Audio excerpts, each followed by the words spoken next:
तो एक विशेष मेहर हुई है परमात्मा की भगत समाज के ऊपर, और जिस भगत भाई बहन के हाथ में ये पुस्तक पहुंच जाएगी और जो इस पुस्तक को एक बार पढ़ लेगा पूरी, और वो पढ़ेगा, उससे रहा नहीं जा सकता, उस व्यक्ति से रहा ही नहीं जाएगा। क्योंकि एक बार जब वो पढ़ना शुरू करेगा तो पुण्यात्माओं उसको पता चलेगा। थोड़ा सा दास आपको, क्योंकि फिर उसके अंदर बहुत बड़ी दया हो जाती है मालिक की।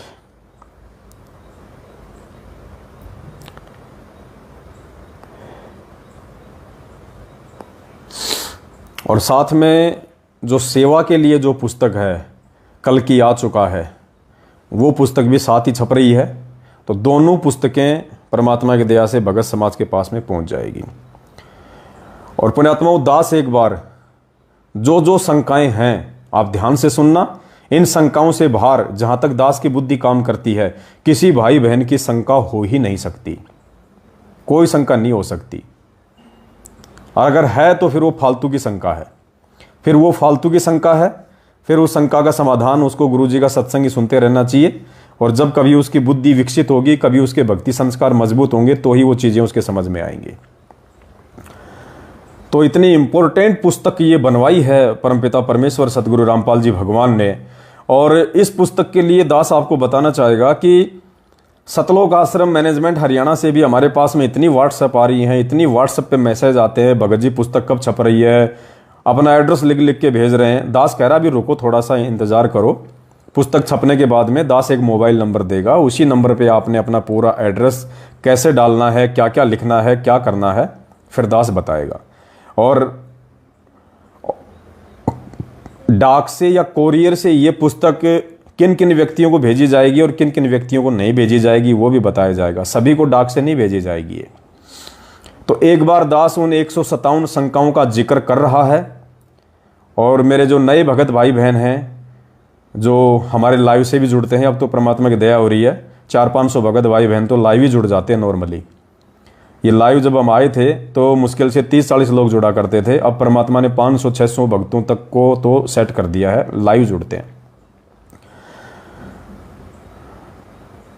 तो सबसे पहली शंका है पुण्यात्मा, छोटी से छोटी बातों को लिया गया है, छोटी से छोटी बातों को परमात्मा ने प्रेरणा की कि बेटा तेरा कोई भी भगत भाई बहन ये ना कहे कि मुझे ये चीज़ समझ में नहीं आ रही और इस चीज़ की वजह से मैं भक्ति नहीं कर पा रहा, या मैं भक्ति छोड़ रहा हूँ, या मुझे कोई दिक्कत आ रही है। तो परमात्मा ने कोई गुंजाइश रहने नहीं दी, छोटी से छोटी शंका को भी ऐड करवा दिया है। कोई ये नहीं कह सकता कि मतलब शंका समाधान को लेके कोई ये नहीं कह सकता कि मैं मतलब मुझे मालूम नहीं था और मेरे से ये गलती हो गई। नहीं, जो गलतियां आप कर सकते हैं, जो गलतियां काल आपसे करवा सकता है, उन सारी चीज़ों को परमात्मा ने ऐड करवा दिया है। और ये पुस्तक मैनेजमेंट वालों के तो बहुत ज़्यादा व्हाट्सएप आ रहे हैं, बहुत ज़्यादा व्हाट्सएप आ रहे हैं, क्योंकि उनको पता है अब इस चीज़ की आवश्यकता है, वरना मर्यादा टूटेगी। आने वाला समय कितना खतरनाक है, बच नहीं पाओगे अगर मर्यादा नहीं रही तो नंबर 1, उपदेशी भगत को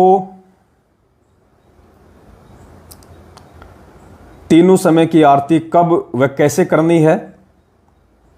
आरती बैठकर करें या खड़े होकर, आरती वीडियो से करें या भक्ति बोध पुस्तक से करें। कभी कभार आरती ना हो पाए तो मर्यादा खंडित होगी या नहीं। एक ही शंका में, मतलब एक ही क्वेश्चन में 5-6 शंकाएं ऐड कर दी गई हैं और फिर इसका जवाब कम से कम 10 पेज में है। सारी चीजों का विस्तार से वर्णन किया गया है। दूसरी शंका है, तीनों समय की आरती करने का उत्तम समय क्या है।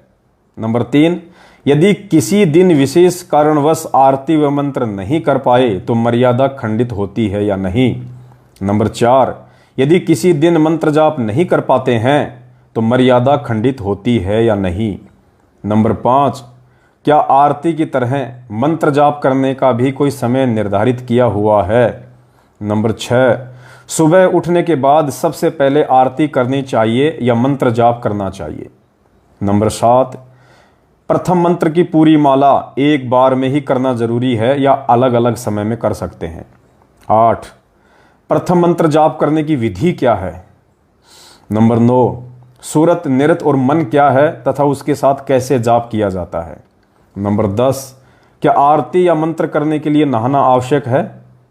नंबर 11, आरती पुस्तक से करना उत्तम विधि है या गुरुदेव के ऑडियो व वीडियो से?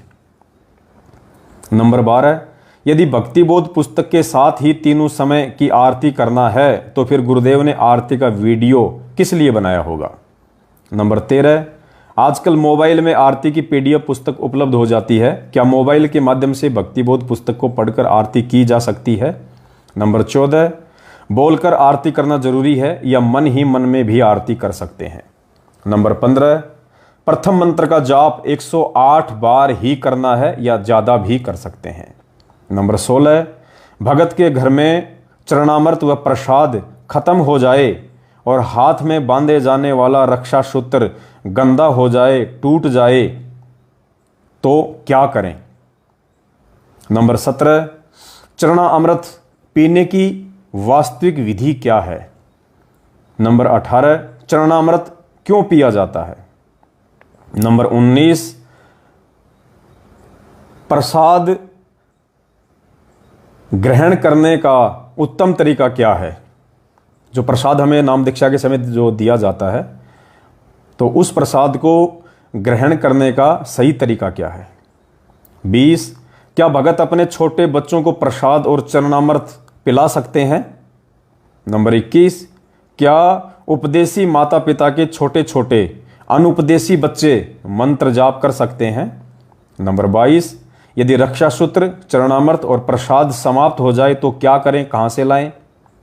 नंबर 23, यदि रक्षा सूत्र गल जाए, टूट जाए या गुरुदेव की फोटो खराब हो जाए, गीली हो जाए या फट जाए तो उनका क्या करें? नंबर 24, घर पर दरबार साहिब में क्या क्या वस्तु रखनी चाहिए? नंबर 25, उपदेश प्राप्त करने के बाद पाठ प्रकाश, ज्योति हवन व 10वें अंश का पैसा कहां देना चाहिए? थोड़ा प्रकाश डालिए। 26, गुरुदेव भगवान को दंडवत प्रणाम करने की सही विधि क्या है, कैसे करना चाहिए?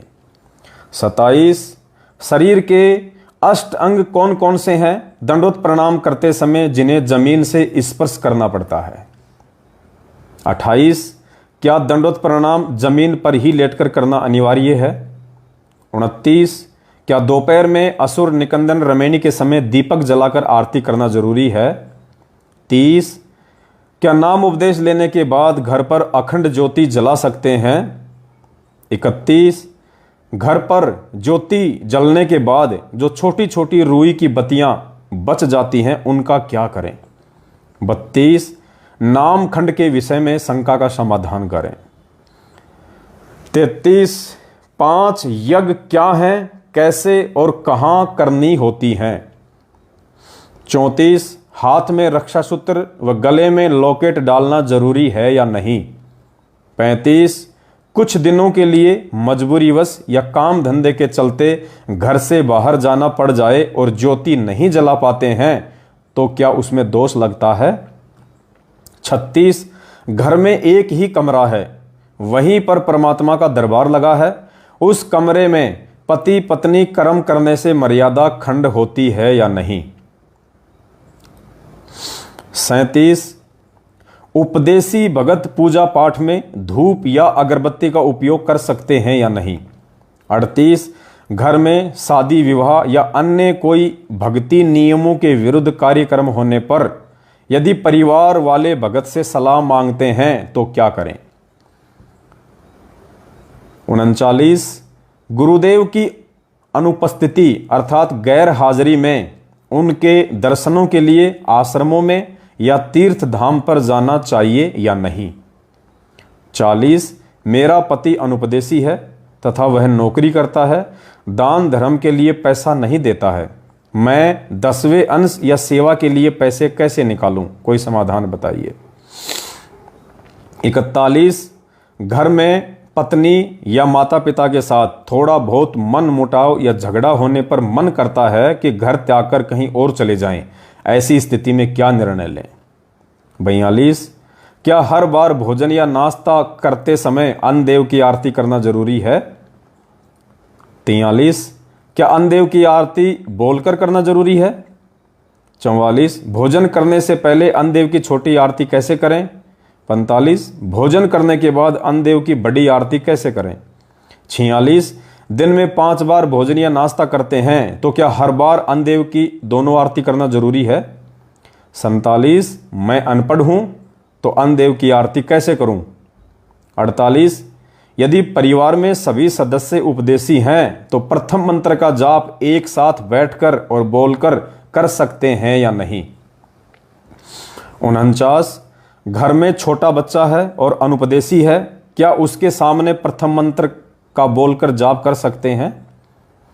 50, यदि बच्चा किसी अनुपदेशी रिश्तेदार या भाई का है तो उसके सामने मंत्र जाप कर सकते हैं या नहीं? 51, उपदेशी भगत के बच्चे सरकारी स्कूल में खिलाया जाने वाला मिड डे मील दोपहर का भोजन खा सकते हैं या नहीं? 52, उपदेशी बच्चे स्कूल में गायत्री मंत्र बोल सकते हैं या नहीं?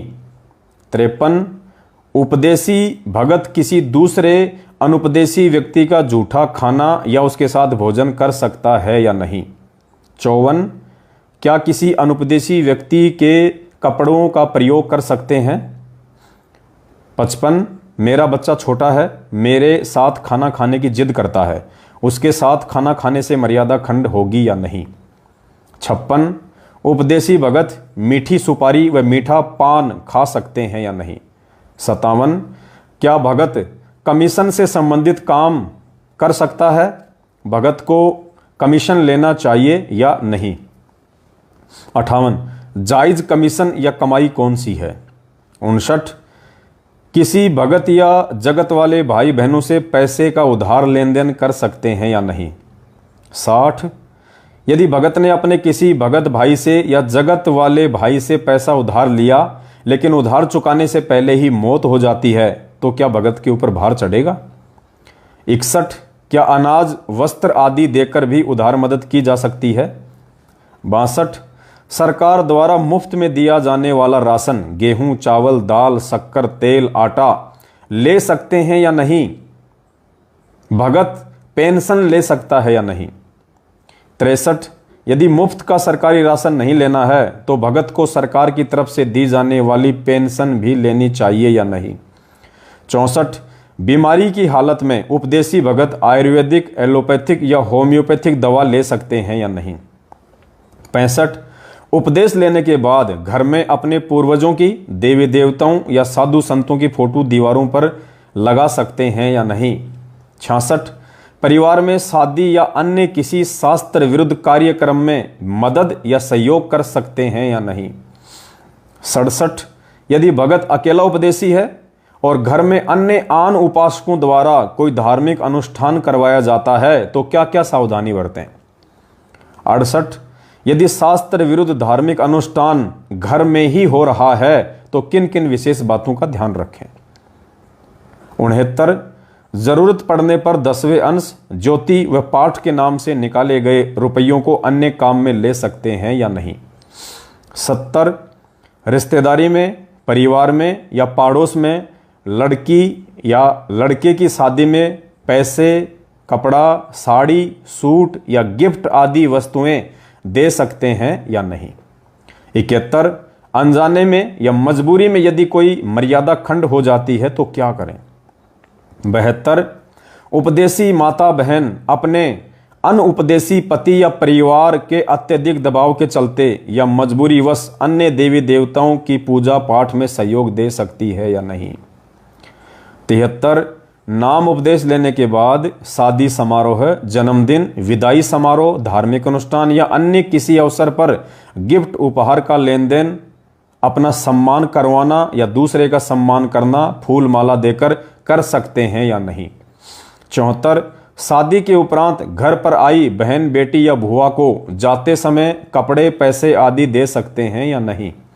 75, नाम उपदेश लेने के बाद बड़े बूढ़ों के पैर छूना, आशीर्वाद लेना देना, दूसरे व्यक्ति को या भगत को good morning, good afternoon, good night, happy birthday, happy new year, goodbye, tata आदि बोल सकते हैं या नहीं? 76, सोने चांदी के आभूषण शरीर पर धारण करने चाहिए या नहीं? सोने चांदी के आभूषण शरीर पर धारण ना करने के पीछे की क्या वजह है?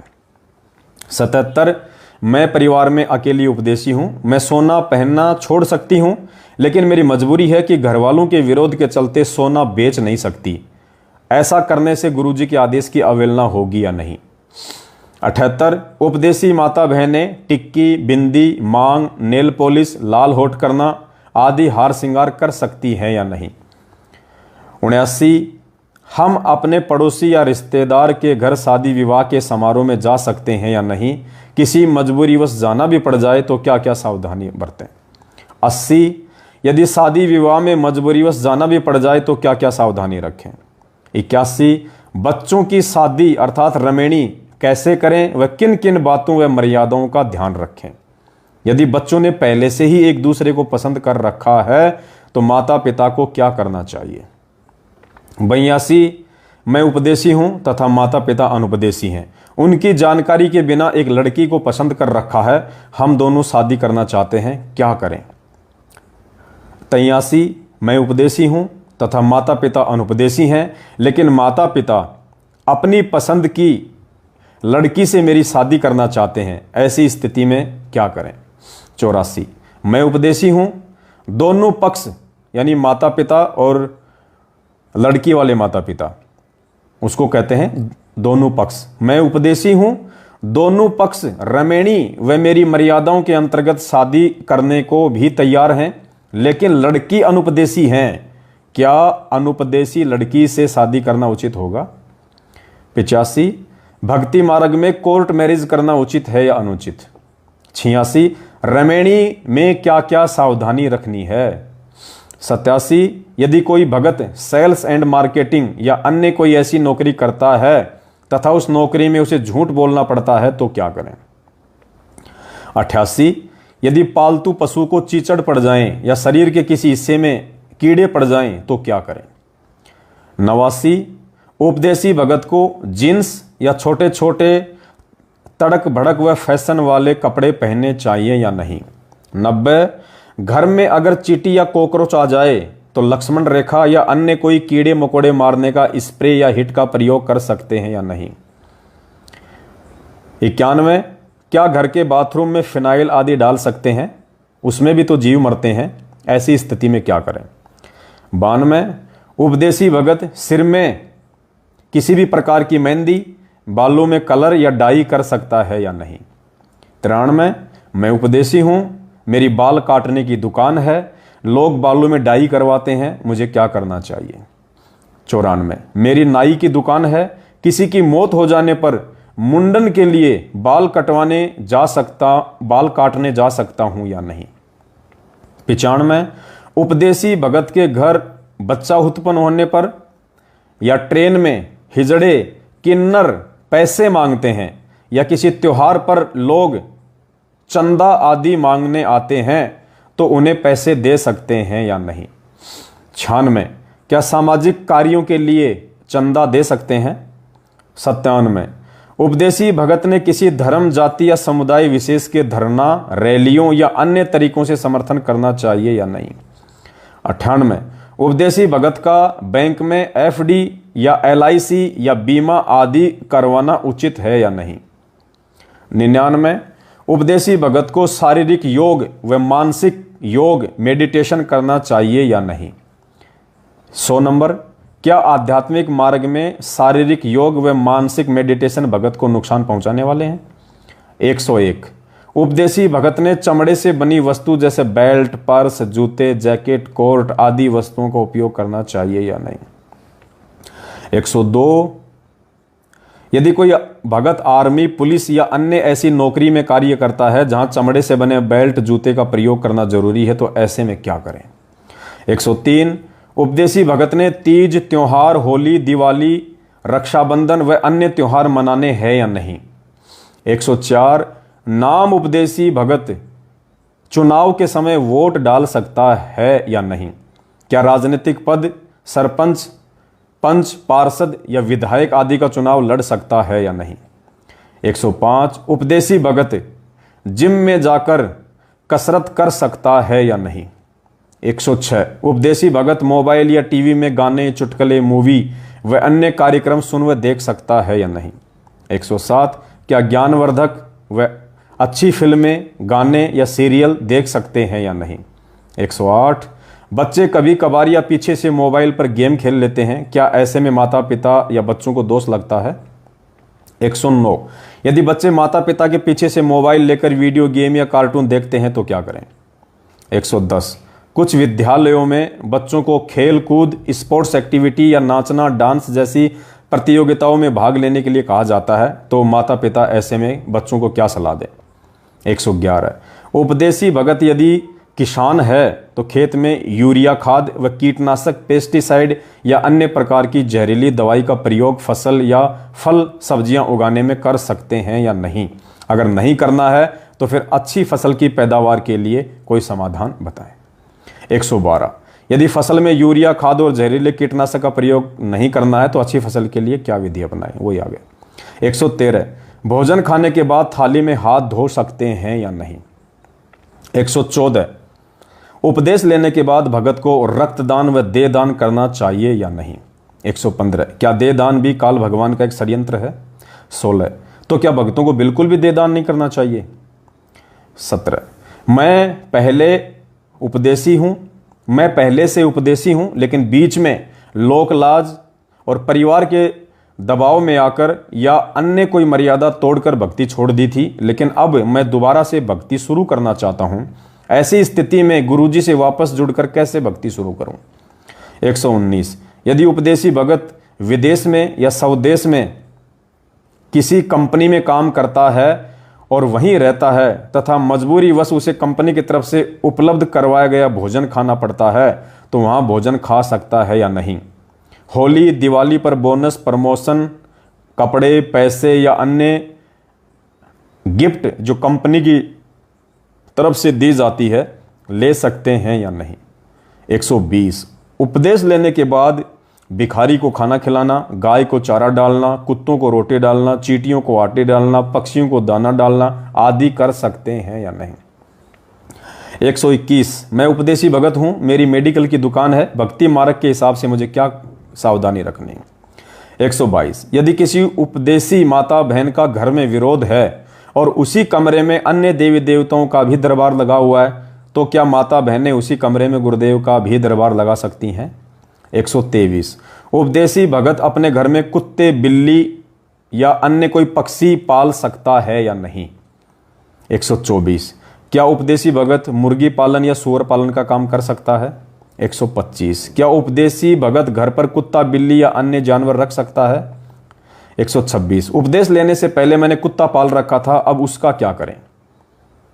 127 संध्या आरती में गुरुदेव के अंग में तेरा रामपाल अज्ञान किया सतलोक का वासी, ये शब्द बोल सकते हैं या नहीं।